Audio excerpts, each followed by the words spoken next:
on Capitol Hill. Joining us now, Congressman Eric Swalwell. He's a Democrat. He serves on the Intelligence and Judiciary Committees. Congressman, thanks so much for joining us. And let me get to that issue of collusion. Legally, all the legal experts suggest it isn't necessarily a crime. So how do you reach a definition that members of both parties can agree on? Great question, Wolf. And the way I see it is you have to separate this from what you can prove beyond a reasonable doubt. That's Bob Mueller's job, and just general collusion, which is offensive and concerning.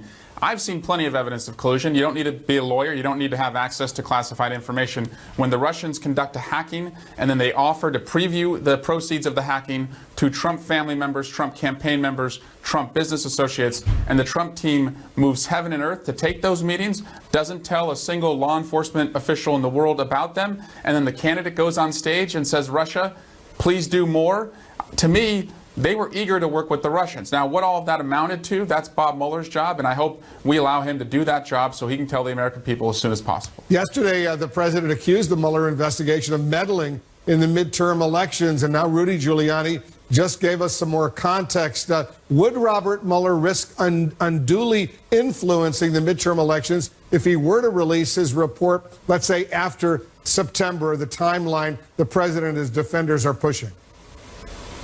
No, Wolf, and he should do all he can to just follow the evidence and tell the American people what he's found as soon as he has found it. We've certainly seen in the past that when you consider the political consequences, whether you're intending to interfere with a political election or not, that it could be perceived that way. But boy, does this sound familiar from the president suggesting that the election is going to be rigged. This is what he said back in 2016. It got in the head of the Obama administration officials. I think they were a little gun shy about telling the American people what the Russians were doing, and the Russians were able to do more. I hope if there is meddling from the Russians this time, that our intelligence leaders identify it and attribute it to the Russians immediately, and not to worry that you're playing into the hands of this president's obstructive objective, which is to just stop the Mueller investigation. Let's talk about the recordings seized in the Michael Cohen raid in New York. How relevant are these tapes potentially to understanding President Trump's actions and the actions of the people around him?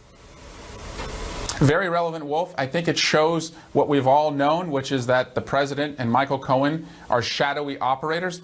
I don't think most Americans give a rip about what the president did in his personal life, but if he did act this way with respect to his business deals, or he has acted this way in the past with Russians that he's worked with, especially while they were interfering in our elections, that's something we would want to know. Thankfully, the Department of Justice is using their subpoena power to obtain this evidence, but I still hope that the Senate, as you alluded to earlier, that they're using their subpoena power, because the House Republicans wouldn't use our subpoena power to look into these types of communications, bank records, and travel records. It's all knowable, and if you're interested in knowing, we can tell the American people, and it will better protect us, I think, in the future. As you know, Stormy Daniels' attorney, Michael Avenatti, is drumming up a lot of attention, a lot of drama around all of this. Do you worry, though, that that potentially makes it more difficult for Americans to understand the facts?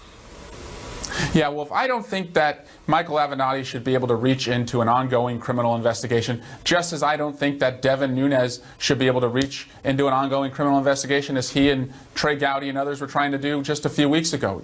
The law enforcement investigation is paramount to any other legal proceeding, and so we should let the police examine the evidence that they obtained and then use that in the way that they need to, and then of course when due time comes, they can use that in the civil proceedings. But I don't think anyone should try and obstruct or reach into any ongoing criminal investigation. The New York Times reporting that last year President Trump actually asked his Attorney General Jeff Sessions to reverse his decision to recuse himself from the Russia investigation. Do you believe that potentially could be obstruction of justice?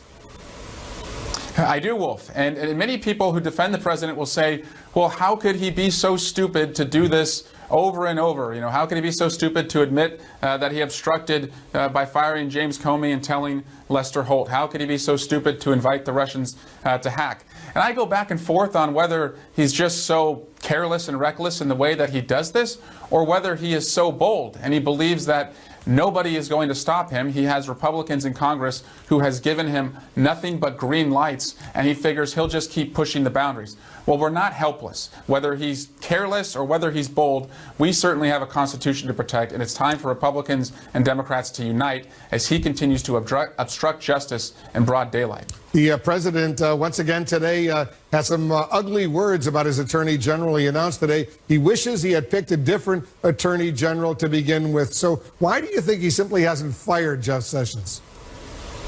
It's the public sentiment, Wolf. It's the people who have spoken up, who don't normally follow politics, who are writing their congressmen and senators and asking them to protect the Mueller investigation. And he knows that if he were to fire Jeff Sessions, I don't think he'd be able to get an attorney general through the Senate, at least not one that he would like. He wants somebody who's going to be a loyalist to him, not somebody who's going to be a loyalist to our Constitution. So I don't really give him much credit here. I think he's been backed into a corner, but I do think that his efforts to try and shame Attorney General Sessions does amount to obstruction, and that it is being looked at by the special counsel, that he does this at public press conferences, he does this at public rallies, and he's doing it on Twitter. It seems that he's trying to make Jeff Sessions do something that he knows he can't, which is to resign.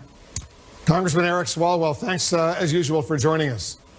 Of course, my pleasure. Just ahead is the president waiting.